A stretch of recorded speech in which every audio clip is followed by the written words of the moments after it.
सो है गाइस, आज के इस वीडियो में हम बात करने वाले हैं NONC के बारे में। तो दोस्तों ये कॉमन सी बात है कि NONC हमारे इलेक्ट्रिकल फील्ड में होते हैं, तो इसके बारे में आज हम बात कर लेंगे। तो चलिए दोस्तों वीडियो को स्टार्ट करते हैं।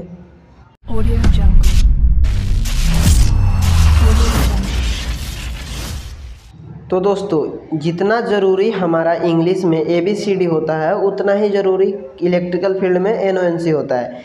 अगर आप कभी भी इलेक्ट्रिकल ड्राइंग देखते होंगे तो वहाँ पे NONC और कॉमन की सहायता से सारी ड्राइंग बनाई जाती है। इलेक्ट्रिकल का सभी सर्किट, चाहे वो कंप्यूटर के अंदर बनाया जाता हो या फिर किसी पेपर के अंदर, NONC की ज़रूरत पड़ती है।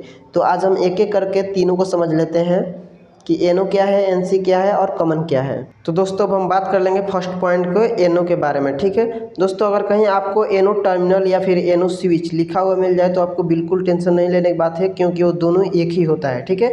इसके अलावा आपको एक बात का ध्यान रखनी है, कभी भी आपको NONC लिखा हुआ मिल जाता है तो आपको वहाँ पर 2 पॉइंट मिलेगा।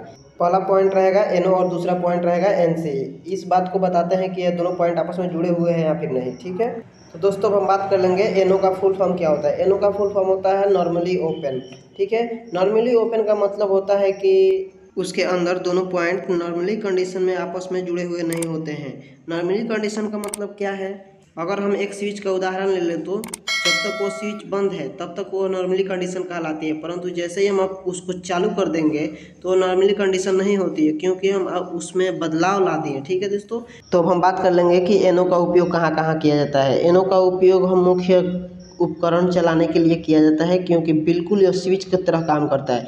जब हम उसको दबाते हैं तो उसके अंदर 2 पॉइंट होती है, वो दोनों पॉइंट आपस में जुड़ जाते हैं और यह पॉइंट की सप्लाई दूसरे से चली जाती है, ठीक है दोस्तों। तो दोस्तों अब हम बात कर लेंगे दूसरे पॉइंट NC के बारे में। दोस्तों NC का फुल फॉर्म होता है नॉर्मली क्लोज। नॉर्मली क्लोज यानी मतलब कि NO और NC आपस में दोनों उल्टे होते हैं, ठीक है। यहाँ पे जैसे कि आपको दिखाया जा रहा है, ये हमारा NO है और ये वाला NC है। NC पॉइंट नॉर्मली कंडीशन में आपस में जुड़े होते हैं, मतलब अगर हम एक पॉइंट पे सप्लाई दी है तो हमारे NC के दूसरे पॉइंट पे भी सप्लाई मिलती रहेगी, ठीक है। और जब हम इसको NC बटन दबाते हैं तो NC के दोनों पॉइंट ओपन हो जाते हैं और जो सप्लाई एक दूसरे से जा रही थी वह दूसरे पॉइंट में जाना पूरी तरह से रुक जाती है। इसका उपयोग हम NC का उपयोग कहाँ पे करते हैं, इसके बारे में हम बात कर लेंगे। इसका मुख्य उपयोग किसी भी उपकरण को बंद करने के लिए किया जाता है, क्योंकि जब तक हम NC बटन को दबाते नहीं हैं तब तक वो सप्लाई आपस में जुड़ी होती है, और जैसे हम उसको दबा देते हैं तो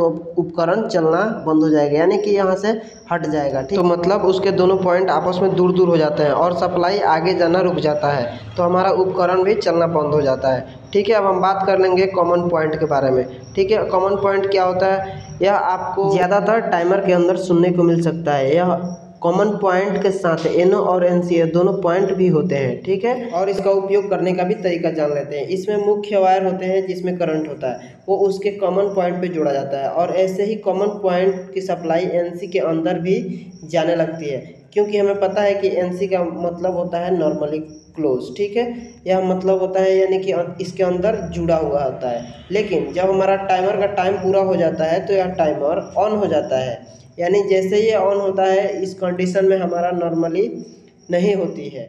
तो अब हम कॉमन पॉइंट की सप्लाई NC से जाना बंद होकर के NO से जाने लगती है, यही कंडीशन हमारा कॉमन पॉइंट कहलाता है। तो दोस्तों अगर इलेक्ट्रिकल इंजीनियरिंग से रिलेटेड कोई भी डाउट हो या फिर इस चीज़ में या फिर किसी और भी टॉपिक में, तो हमसे इंस्टाग्राम पर DM कर सकते हैं। ये इंस्टाग्राम की ID हमारे डिस्क्रिप्शन में डाल रखी है, और भी सारे टॉपिक्स पे हमने वीडियो बनाए हैं। अगर इलेक्ट्रिकल से रिलेटेड वीडियो देखना चाहते हैं तो हमारे चैनल को सब्सक्राइब और लाइक करना बिल्कुल ना भूलें, ठीक है दोस्तों। मिलते हैं नेक्स्ट वीडियो में, तब तक के लिए बाय बाय, टेक केयर।